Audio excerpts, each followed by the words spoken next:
Here is my wisdom. This is my wisdom. The buffalo, seeing this, found it so amusing that it rolled on the ground laughing, accidentally hitting its upper jaw on a rock, breaking all its upper teeth.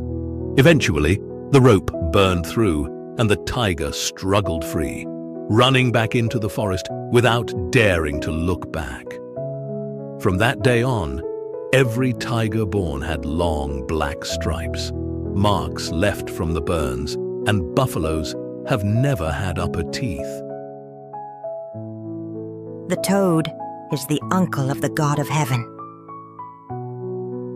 Long ago, the Jade Emperor ruled over all things in heaven and on earth.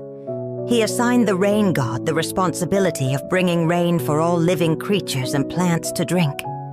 However, for 3 years, not a single drop of rain had fallen. The land was cracked, plants were withering from thirst, and animals were dying one by one due to lack of water. All living beings cried out in anguish, yet the heavens did not hear. One day, the animals gathered and decided to send the toad to meet the Jade Emperor. Accompanying the toad were the fox, the bear, and the tiger. The 4 animals traveled a long way, and finally they arrived at the gates of the heavenly palace. At the gate, there was a large drum. According to custom, if anyone had grievances, they could beat the drum, and the Jade Emperor would address their concerns. The toad told the fox, bear, and tiger to hide in the bushes, while he jumped up and loudly banged the drum. The Jade Emperor heard the drum and sent a celestial being to investigate. The celestial being looked around but saw no one, only a small toad sitting on the drum. When the toad expressed his desire to meet the Jade Emperor, the celestial being, feeling disdain for the toad, silently returned to inform the Jade Emperor. "Your Majesty, the one brazen enough to drum loudly at heaven's gates, is a tiny, ugly toad. When I asked where it was going, it said it was here to file a complaint with Your Majesty." Hearing this, the Jade Emperor became furious and sent a flock of chickens to peck at the toad. But as soon as the chickens appeared, the toad signaled for the fox to pounce on the chickens. Realizing that the chickens had been caught by the fox, the Jade Emperor sent the dog to catch the fox. But before the dog could even bark, the bear grabbed it and carried it off. The Jade Emperor then dispatched a group of soldiers to deal with the bear. This time, the tiger leapt out and knocked down the entire group. Surprised that the small toad was so difficult to deal with, the Jade Emperor calmed his anger and sent a celestial being to invite the toad inside. The Jade Emperor asked the toad, "Why have you come here?" The toad respectfully replied, "Your Majesty, for the past 3 years, we have not seen a single drop of rain. The creatures of the earth sent me here to ask why there has been no rain." The Jade Emperor summoned the rain god. It turned out the rain god had been busy playing and upon returning home, had fallen asleep, forgetting to make rain. The Jade Emperor scolded the rain god, who then immediately ordered the dragons to send torrents of rain down to the earth. The Jade Emperor then saw the toad off and instructed, "From now on, if you need rain, just grind your teeth to alert me, and I will send the rain god to make rain immediately. There's no need to come and complain anymore." The toad, fox, bear, and tiger bid farewell to the Jade Emperor and returned to the earth. When the 4 animals arrived, they found that the lakes, ponds, rivers, and streams were filled with water, and the plants and creatures were drinking to their heart's content. All the animals praised the small toad for successfully petitioning the heavens, and they came up with the saying, "The toad is the uncle of the sky on high. Harm the toad, and the sky will reply." The tale of grain and Bran. Once upon a time, there were two half-sisters named Grain and Bran, who shared the same father but had different mothers. Grain's mother passed away early, and her father remarried Bran's mother. Grain's father loved her deeply, but he fell seriously ill and soon passed away. Grain was left to live with her cruel stepmother, who was also Bran's mother. The stepmother was harsh and made Grain do all the housework every day, while Bran was free to spend her days playing and enjoying herself. One day, the stepmother sent Grain and Bran to the field to catch fish. She said, "Whoever catches more fish will be rewarded."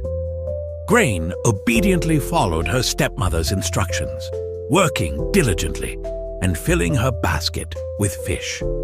Meanwhile, Bran spent the whole afternoon playing, and by evening, she hadn't caught any fish. Seeing her sister's full basket, Bran came up with a plan and said, Sister Grain, your hair is dirty. Why don't you dive deep and wash it, or else Mother will scold you when we get home." Trusting her sister, Grain left her basket of fish with Bran and went into the pond to wash her hair. While Grain was in the water, Bran took all of Grain's fish and ran home. When Grain got out of the pond, her basket was empty. She sat down and cried bitterly, until suddenly a fairy godfather appeared and asked, "Why are you crying?" Grain told him the whole story, and the fairy godfather asked her to check if there was anything left in the basket. Grain found only one small goby fish. The fairy godfather then said, "Don't cry. Take this goby home and raise it in the well.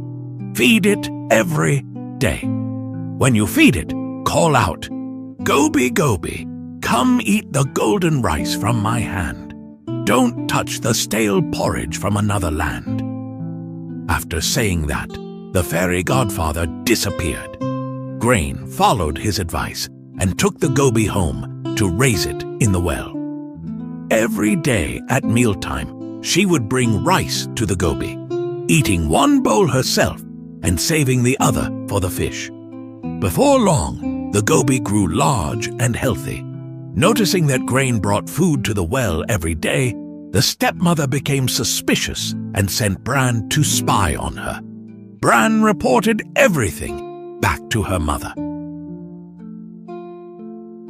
The next morning, the stepmother sent Grain to herd buffalo in a faraway field, sweetly advising her, "My dear, our village doesn't allow buffalo herding here.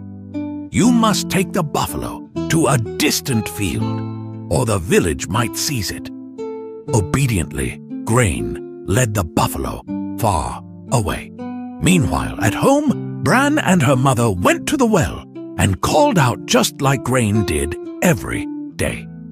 Hearing the familiar call, the goby fish rose to the surface, and the mother-daughter duo quickly caught it and cooked it for a meal. That afternoon, when Grain returned from the field, she brought food to the well, but did not see the goby rise.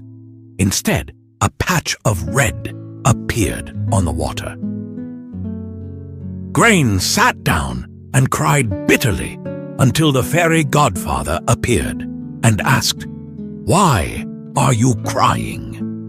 Grain explained everything, and the fairy godfather said, "Your goby has been eaten, but don't cry anymore. Go home, collect its bones, put them into 4 jars, and bury them under the 4 corners of your bed." Grain followed the advice but searched everywhere for the bones without success. Suddenly, a chicken appeared, clucking, "Cluck, cluck, give me a handful of rice. I'll help you find the bones in a trice." Grain gave the chicken some rice, and it scratched the ashes in the kitchen, revealing the goby's bones. Grain gathered the bones, placed them in 4 jars and buried them under the 4 corners of her bed. Not long after,